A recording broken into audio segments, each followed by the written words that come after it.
လုတ်ဟဲ့လုတ်လို့အလွယ်တကူချောချောမောမောနဲ့အောင်မြင်သွားတယ်ဆိုတာမရှိဘူးဒါအလုတ်လုတ်ဖူးတဲ့ပုဂ္ဂိုလ်တိုင်းသိတယ်နော်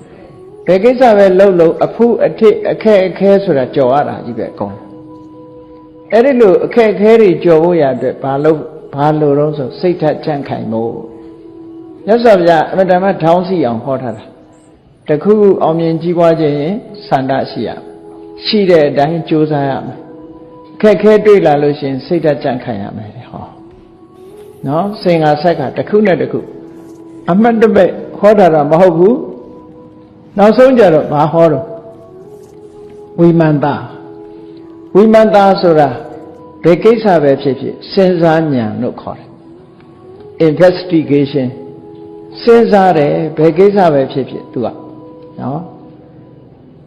စဉ်းစားဉာဏ်နဲ့လုပ်တဲ့အရာတစ်ခုဟာအမှားမရှိဘူးပေါ့